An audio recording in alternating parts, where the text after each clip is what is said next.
Breaking చూస్తున్నాం. Delhi liquor scam లో ఆరోపణలు ఎదుర్కొంటున్న సీఎం అరవింద్ కేజ్రీవాల్ కు రౌస్ అవెన్యూ కోర్టు 15 రోజుల జ్యుడిషియల్ కస్టడీ విధించింది. ఆయన తీహార్ జైలుకు తరలించనున్నారు. లిక్కర్ పాలసీలో మనీ లాండరింగ్ కేజ్రీవాల్ అరెస్టుపై ఈ రోజు రౌస్ అవెన్యూ కోర్టులో వాదనలు జరిగాయి. కస్టడీని పొడిగించాలని ఈడీ కోర్టును కోరింది. ఇరుపక్షాల వాదనలు విన్న తర్వాత కేజ్రీవాల్ కు 15 రోజుల జ్యుడిషియల్ కస్టడీ విధిస్తూ కోర్టు ఆదేశాలు జారీ చేసింది.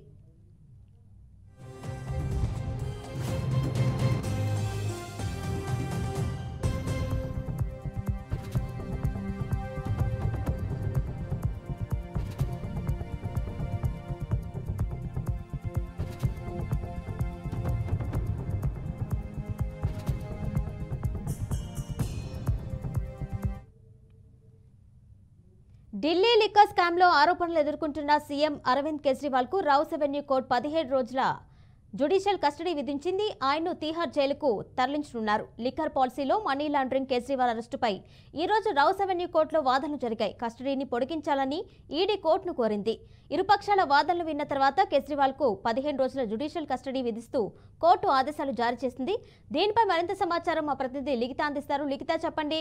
కేజ్రీవాల్ కి అయితే 15 రోజుల జ్యుడిషియల్ కస్టడీ విధించినట్టుగా తెలిసింది. అలాగే కేజ్రీవాల్ ని తీహార్ జైలుకి తరలిస్తున్నట్టుగా కూడా తెలిసింది. దానికి సంబంధించిన డీటెయిల్స్ ఇవ్వండి.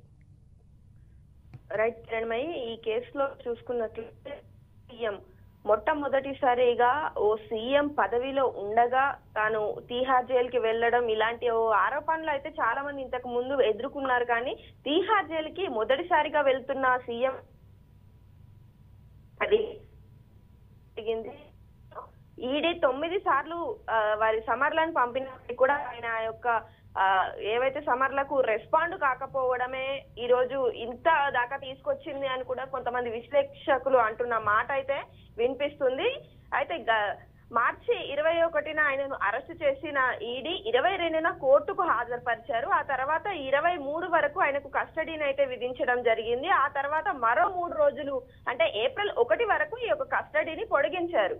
అయితే ఈ రోజు మరోసారి తమ వాదనలు వినిపించిన తర్వాత 15 రోజుల పాటు జ్యుడిషియల్ కస్టడీని అయితే కోర్టు విధించడం జరిగింది. ఈ కస్టడీలో ఆయనకు సంబంధించిన ఓ 5 రోజుల పాటు ముఖ్యమంత్రి స్టేట్మెంట్ ని రికార్డ్ చేసే అవకాశాలు అయితే ఉన్నాయి. అతడి సమాధానాలు ఏవైతే ఉన్నాయో అవి గతంలో కూడా కొంతవరకు లేట్ గా చెప్పడం కావచ్చు, సరిగ్గా చెప్పకపోవడం కావచ్చు, అడిగిన ప్రశ్నలకు సరిగ్గా సమాధానాలు చెప్పకపోవడం కావచ్చు, చెప్పిన సమాధానాలే తిప్పి తిప్పి చెప్పడం కావచ్చు, ఇవన్నీ చేస్తున్నారు. అంతేకాకుండా ఎప్పుడైతే ఈడీ నోటీసులు పంపించిందో అప్పటి నుండి కూడా సరైన సమాధానాలు చెబుతూ వారి నోటీసులకు ఆయన రెస్పాండ్ అయ్యి ఉంటే ఒకవేళ అరెస్టు దాకా వచ్చేది కాదంటూ కూడా కొంతమంది మాట్లాడుతున్న పరిస్థితి అయితే కనిపిస్తుంది. ఇప్పటికే ఢిల్లీ కొంతవరకు పరిస్థితులు చాలా దారుణంగా ఉన్నాయని చెప్పుకోవాలి.